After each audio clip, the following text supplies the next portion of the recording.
अस्सलाम वालेकुम नाज़रीन, ताज़ा खबर में आप सबका खैर मकदम है। मैं हूं हबीब उमर। आइए सबसे पहले नजर डालते हैं आज की अहम हेडलाइंस पर।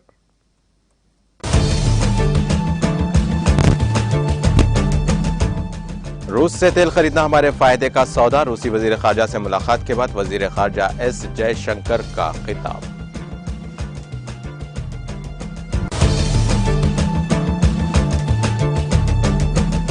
बाली में 15 से 16 नवंबर को G20 सरबराही इजलास होगा मुनाकिद। यूक्रेन के सदर व्लादिमीर ज़ेलेंस्की करेंगे शिरकत।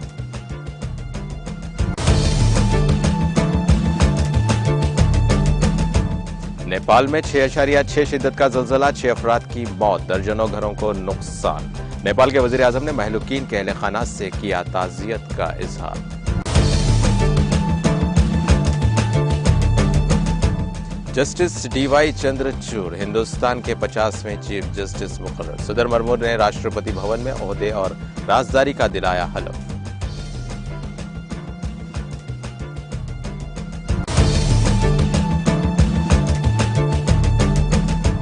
नायब सदर जगदीप धनखड़ ने उत्तराखंड की अवाम की यौम तासीस की दी मुबारकबाद। रियासत की तरक्की और अवाम की खुशहाली के लिए नेक तमन्नाओं का किया इजहार।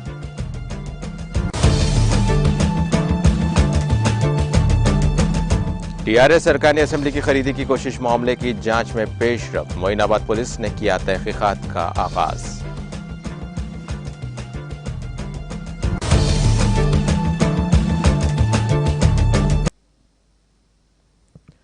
और अब पेश खबरों की तफसील। वजीर खारजा डॉक्टर एस जयशंकर ने कहा कि मॉस्को से तेल खरीदना हिंदुस्तान के लिए फायदेमंद है और वो उसे जारी रखना चाहेंगे। डॉक्टर जयशंकर ने यह बात रूसी वजीर खारजा सरगई लारोव के साथ दो तरफा बातचीत के बाद एक प्रेस कॉन्फ्रेंस के दौरान रूस से तेल की दरामद से मुतालिक एक सवाल के जवाब में कही। वजीर खारजा ने तवानाई के बाजार पर दबाव के बारे में बात करते हुए कहा कि तेल और गैस के दुनिया के तीसरे सबसे बड़े सारिफ के तौर पर बगैर किसी आला सतह की आमदनी के एक सारिफ की हैसियत से हमारी बुनियादी जिम्मेदारी है कि इस बात को यकीनी बनाया जाए कि हिंदुस्तानी सारिफिन के पास बैनुल अक़वामी मंडियों में सबसे ज्यादा फायदेमंद शराइत तक सबसे अच्छी रसाई हो।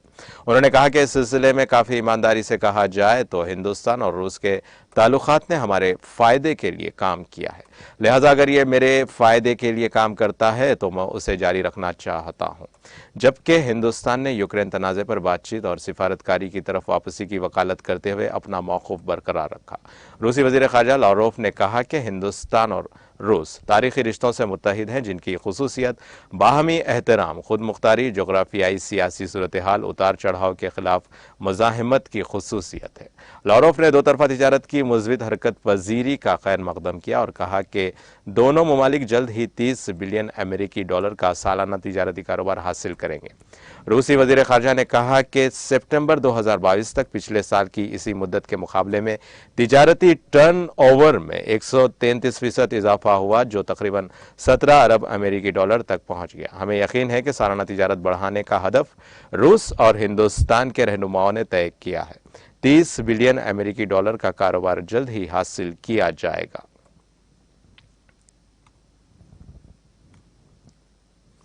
यूक्रेन के सदर व्लादिमीर ज़ेलेंस्की इंडोनेशिया के बाली में मुनाकिद होने वाले G20 सरबराही इजलास में शिरकत करेंगे।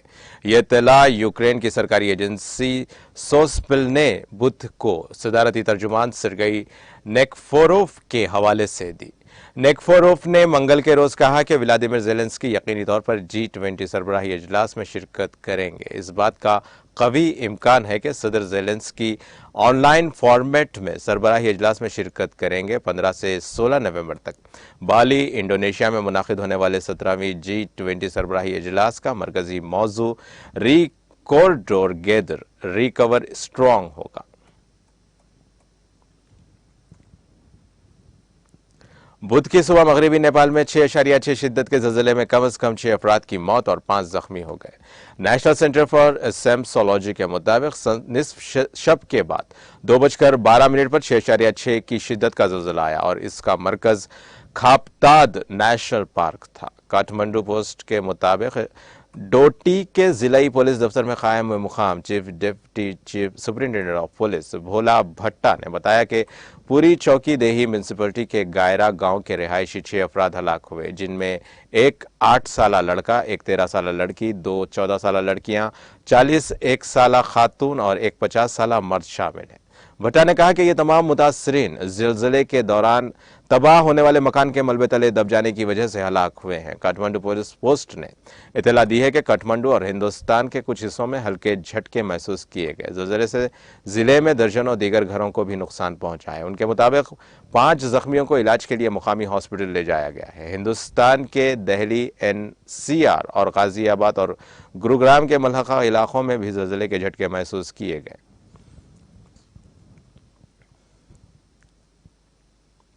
नेपाल के वजीर आजम शेर बहादुर दोयबा ने मगरबी नेपाल में पेश आए ज़लज़ले में मरने वालों के अहल खाना से ताज़ियत का इजहार किया है।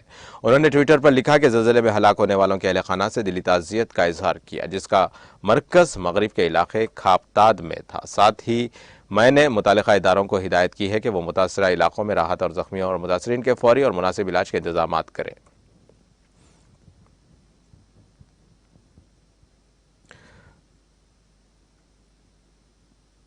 जस्टिस DY चंद्रचूड़ ने बुध को हिंदुस्तान के 50वें चीफ जस्टिस के तौर पर हलफ लिया है। सदर द्रौपदी मुर्मू ने राष्ट्रपति भवन में सीनियर जज को चीफ जस्टिस के ओहदे का हलफ दिलाया।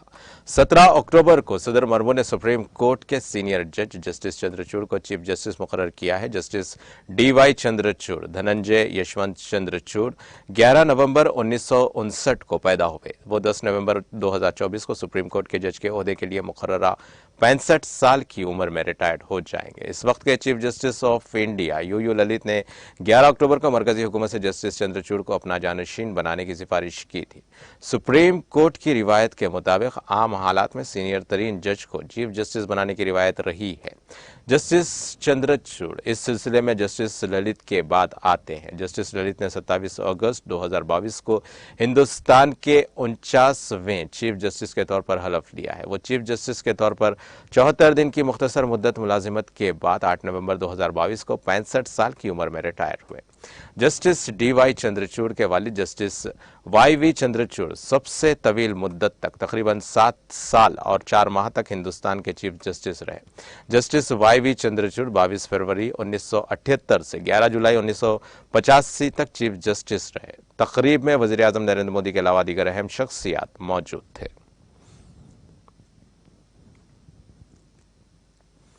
नायब सदर जमहूरिया हिंद जगदीप धनखड़ ने रियासत उत्तराखंड की खुशहाली और तरक्की की ख्वाहिश का इजहार करते हुए उसे देवभूमि बताया है। बुध को उत्तराखंड रियासत के यौम तासीस के मौके पर यहां जारी एक पैगाम में धनखड़ ने कहा कि देवभूमि उत्तराखंड अपने रूहानी विरसे, कुदरती खूबसूरती और जंगली हयात के तनु के लिए जाना जाता है। उन्होंने कहा कि उत्तराखंड रियासत के यौम तासीस पर रियासत के लोगों को नेक ख्वाहिशात। नायब सदर जमहूरिया ने कहा कि रियासत उत्तराखंड और उसके लोगों की खुशहाली और तरक्की के लिए मेरी नेक ख्वाहिशात हैं।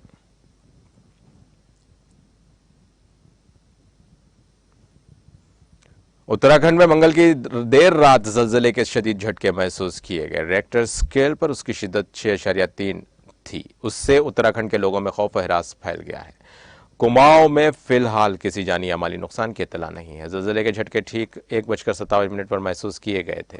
लोग उस वक्त गहरी नींद में सोए हुए थे। अचानक जमीन में एक जोरदार हलचल मच गई। जमीन चंद सेकंड के लिए हिल गई। लोग खुली जगहों की तरफ भागे। ज़लज़ले का मरकज हिंद नेपाल सरहद पर बताया जा रहा है। साथ ही उसकी गहराई सतह जमीन से 10 किलोमीटर नीचे रही। ज़लज़ले का मरकज नेपाल की सरहद पर होने की वजह से उसके असरात चीन, नेपाल और हिंदुस्तान में महसूस किए गए। फिलहाल उत्तराखंड की नेपाल सरहद से मुतसिल पथुरागढ़, चंपावत, बागेश्वर अजला में किसी नुकसान की कोई इत्तला नहीं है। इन अजला में डिजास्टर मैनेजमेंट सेंटर्स फाल हो गए हैं। राजस्थान में भीलवाड़ा कोटा सड़क पर त्रिवेणी के करीब बिजली से भरे ट्रेलर और बोलेरो के दरमियान टक्कर में एक बोलेरो के उलट जाने से एक नौजवान की मौत और 2 दीगर जख्मी हो गए। मंडलगढ़ पुलिस स्टेशन के इंचार्ज मनोज जाट ने आज यहां बताया कि मंडलगढ़ से भीलवाड़ा की तरफ जा रही बोलेरो और सामने से आने वाले ट्रेलर में मंगल की रात त्रिवेणी इलाके में नागौरी पेट्रोल पंप के करीब टक्कर हो गई। हादसे में बोलेरो उलट गई, जबकि ट्रेलर हाईवे से नीचे उतर गया। बोलेरो में 3 अफराद सवार थे जो अंदर फंस गए। मौके पर पहुंची पुलिस ने जख्मियों को बोलेरो से निकालकर मंडलगढ़ हॉस्पिटल पहुंचाया, लेकिन रास्ते में एक नौजवान की मौत हो गई। दोनों जख्मियों की हालत तशवीशनाक होने पर उन्हें डिस्ट्रिक्ट हॉस्पिटल मुंतकिल कर दिया गया। जाट ने बताया कि मरने वाले और जख्मी अफराद का ताल्लुक करेट्रा थाने सर्कल से बताया जा रहा है।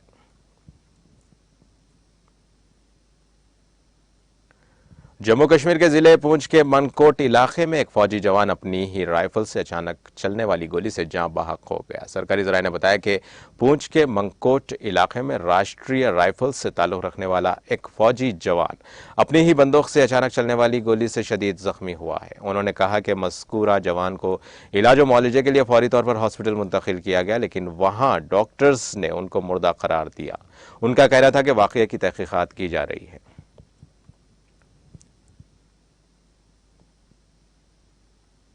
जनूबी कश्मीर के जिले शोपियान को सूबे जम्मू के जिले पूंछ के साथ जोड़ने वाले तारीखी मुगल रोड को बर्फबारी के बायस ट्रैफिक की नकलो हमल के लिए एक बार फिर बंद कर दिया गया है। ताहम वादी कश्मीर को मुल्क के बाकी हिस्सों के साथ जोड़ने वाली श्रीनगर जम्मू कौमी शाहराह पर ट्रैफिक की नकलो हमल हस्बे मामूल जारी है। ट्रैफिक जराये ने बताया कि तारीखी मुगल रोड को मंगल की दोपहर को ट्रैफिक की आमद-ओ-रफ्त के लिए खोला गया था, लेकिन पीर की गली पर ताज़ा बर्फबारी के बायस उसको बुध के रोज एक बार फिर बंद कर दिया गया। उन्होंने कहा कि यह रोड इतवार के रोज कई मुकामात जैसे पीर की गली, मंसर महरे और पोशा पर बर्फबारी के वजह से बंद कर दिया गया था। उनका कहना था कि सोनामर्ग के इर्द गिर्द बर्फबारी होने की वजह से श्रीनगर सोनामर्ग गमरी रोड को भी ट्रैफिक की नकलो हमल के लिए बंद कर दिया गया है। बता दें कि मुतालिका हुक्काम ने लोगों से ताकीद की है कि वो श्रीनगर कौमी शाहराह, मुगल रोड वगैरह पर सफ़र करने से कबल मुतालिका हुक्काम से राब्ता करें।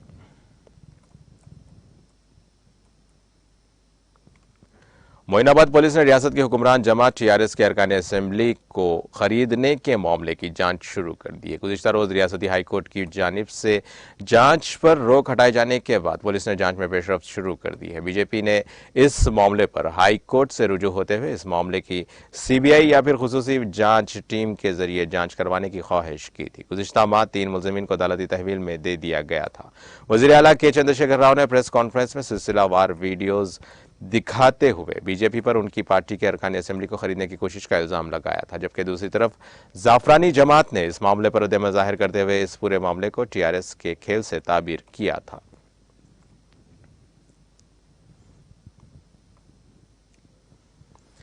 शहर हैदराबाद के राजेंद्र नगर हैदरगुड़ा के जनप्रिया अपार्टमेंट के एक फ्लैट में बड़े पैमाने पर आग लग गई है। आज सुबह के अवलिन सातों में पेश आए इस वाक़े में किसी के झुलसने या फिर किसी की मौत की कोई इत्तला नहीं है, अलबत्ता माली नुकसान जरूर हुआ है। मुकामी अफराद ने बताया कि पहले आग एक फ्लैट में लगी जो आहिस्ता आहिस्ता फैलती चली गई। आग के साथ कसीफ धुआं भी नजर आ रहा था।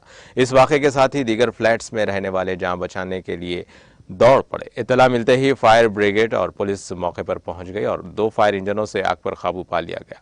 आग लगने की वजह मालूम ना हो सकी। इस वाक़े के वक्त फ्लैट में कोई नहीं था। पुलिस ने सिलसिले में मामला दर्ज करके जांच शुरू कर दी। इस वाक़े में माली नुकसान काफी ज्यादा होने का तखमीना लगाया जा रहा है।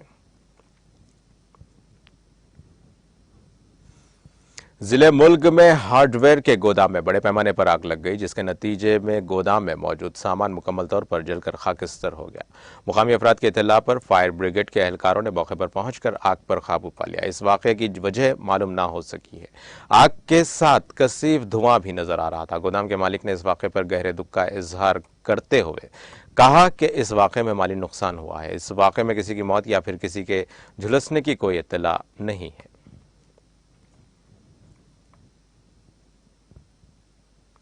यादादरी भोंगीर जिले में ट्रेन की पटरियों पर एक शख्स और खातून की लाशें पाई गई। यह वाक़या जिले के बाहोपेट की रेल की पटरियों पर पेश आया। मुकामी अफराद ने सबसे पहले उन दोनों की लाशों को आज सुबह देखा और पुलिस को चौकस कर दिया। बताया जाता है कि इन दोनों का ताल्लुक बसवापुर गांव से है। इत्तला के साथ ही रेलवे पुलिस वहां पहुंच गई, जिसने लाशों को पोस्टमार्टम के लिए भेज दिया। रेलवे पुलिस उनकी शिनाख्त का काम कर रही है और ये पता चलाने की कोशिश कर रही है कि इस इंतहाई इक़दाम की वजह क्या है।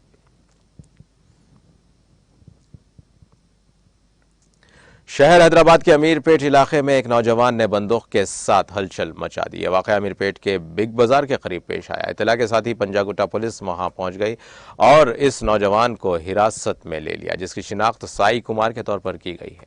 मुकामी अफराद ने बताया कि ये नौजवान बंदूक से सड़क पर गुजरने वाले अफराद और गाड़ी सवारों को धमका रहा था, जिसकी इत्तला मुकामी अफराद ने पुलिस को दी। पुलिस ने फौरी चौकसी का मुजाहरा किया और वहां पहुंचकर उसको हिरासत में लेकर पुलिस स्टेशन मुंतकिल कर दिया।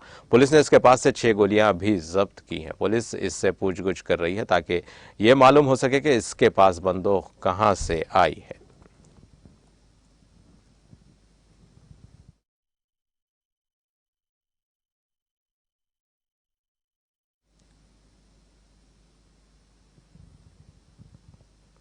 और अब आइए आखिर में डालते हैं हेडलाइंस पर एक और नजर।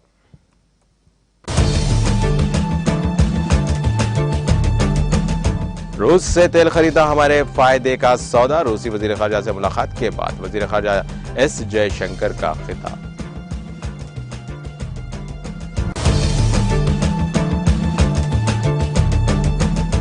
बाली में 15 से 16 नवंबर को G20 सरबराही इजलास होगा मुनाकिद। यूक्रेन के सदर व्लादिमीर ज़ेलेंस्की करेंगे शिरकत।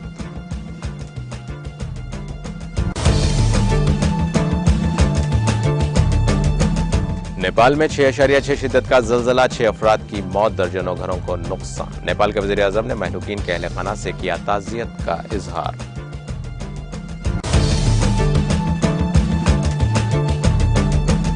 जस्टिस DY चंद्रचूड़ हिंदुस्तान के 50वें चीफ जस्टिस मुकर्रर। सदर मरमू ने राष्ट्रपति भवन में ओहदे और राजदारी का दिलाया हलफ।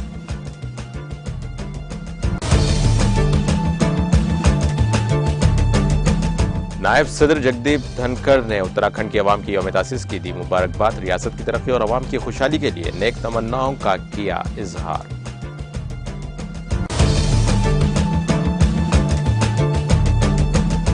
TRS अरकान असेंबली की खरीदी की कोशिश, मामले की जांच में पेशरफ्त। मोइनाबाद पुलिस ने किया तहकीकात का आगाज।